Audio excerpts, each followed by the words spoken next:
नमस्ते दोस्तों, आज हम सॉल्व करेंगे NEP 2020 और हमारा लेटेस्ट NCF 2023 के पर आधारित कुछ प्रश्नों को, जो कि बहुत ही महत्वपूर्ण है सीटेट के दृष्टिकोण से। चलिए देखते हैं उन प्रश्नों को। NEP 2020 के अनुसार स्कूली शिक्षा का नया शैक्षणिक ढांचा क्या है? ये प्रश्न हम सबको रटा होना चाहिए। 5+3+3+4 और नॉर्मली हम लोग जानते भी हैं। एक मेरे व्यूअर ने इससे संबंधित मुझसे प्रश्न पूछा था, इसके लिए मैं अलग से वीडियो बना के उनको समझा दूंगी ये ढांचा क्या है। NCF 2023 के अनुसार शिक्षण अधिगम की प्रक्रिया का मुख्य केंद्र किसे होना चाहिए? बहुत ही आसान प्रश्न है ये। उसका केंद्र हमारा जो है वो शिक्षार्थी या बच्चा होगा। आगे बढ़ते हैं। NEP 2020 में प्रस्तावित परख का मुख्य उद्देश्य क्या है? जैसा कि मैंने अपने वीडियो में बताया था, परख जो है एक मूल्यांकन एजेंसी है जो NCERT के अंतर्गत ये तहत काम करती है, जिसका मुख्य उद्देश्य है छात्र मूल्यांकन के लिए मानदंड निर्धारित करना। ये सही होगा। आगे बढ़ते हैं। NCF 2023 की पंचकोश अवधारणा में मानव विकास के 5 स्तरों में कौन सा शामिल है?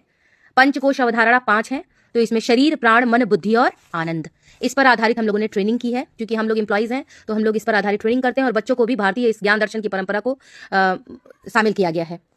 NEP 2020 के तहत किस कक्षा में व्यावसायिक शिक्षा की शुरू हो जाएगी? व्यावसायिक शिक्षा की शुरुआत कक्षा 6 से ही कर देने की बात की गई है, जिसमें वोकेशनल एजुकेशन, कोडिंग आदि को बढ़ावा दिया जाएगा। फाउंडेशन स्टेज के लिए NCF 2023 किस पद्धति पर सबसे अधिक जोर देता है? खेल आधारित शिक्षा, कठोर अनुशासन, केवल लिखित परीक्षा, व्याख्यान पद्धति। इसमें बेस्ट ऑप्शन हमें चुनना है तो होगा खेल आधारित शिक्षा। फाउंडेशन स्टेज यानी वही जो हमारा बालवाड़ी है, आंगनबाड़ी है, बाल वाटिका है, बच्चे हैं तो खेलेंगे ही। 360 डिग्री रिपोर्ट कार्ड में मूल्यांकन के कौन से पहलू शामिल हैं? हमारे NCF 2023 में होलिस्टिक डेवलपमेंट की बात की गई है। इसमें जो हमारा मूल्यांकन होगा वो तीनों द्वारा होगा, खुद के द्वारा, शिक्षक द्वारा और सहकर्मी के द्वारा, यानी हमारा ऑप्शन डी सही होगा। आगे बढ़ते हैं।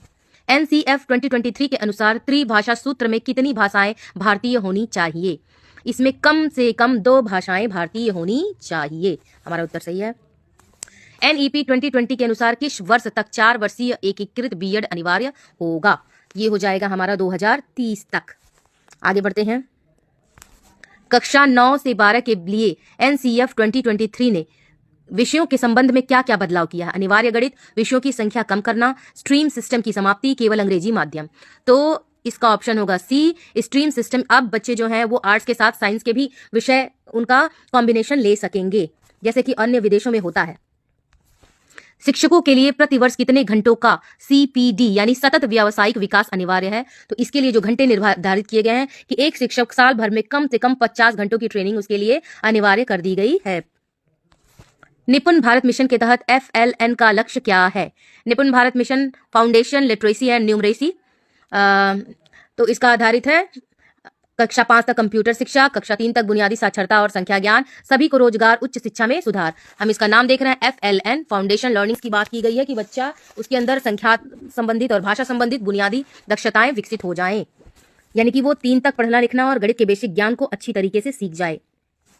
रिपोर्ट कार्ड के लिए प्रयोग शब्द HPC का क्या अर्थ है? HPC बार बार यूज हो रहा है, इसे याद कर लेंगे। होलिस्टिक प्रोग्रेस कार्ड, हमारा ऑप्शन है ए। चलिए, NEP 2020 के अनुसार जेंडर इंक्लूजन फंड का निर्माण किसके लिए किया जाता है? जेंडर इंक्लूजन केवल शिक्षकों के लिए, केवल लड़कों के लिए, विदेशी छात्रों के लिए, लड़कियों और ट्रांसजेंडर छात्रों के लिए।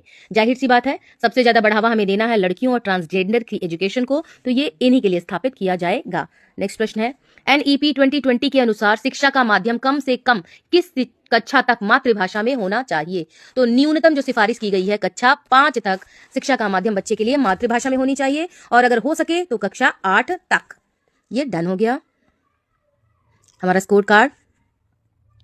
अगर आपको वीडियो पसंद आए तो प्लीज इसे लाइक, कमेंट करना ना भूलें और मेरे पेज को फॉलो करना ना भूलें। बहुत बहुत धन्यवाद।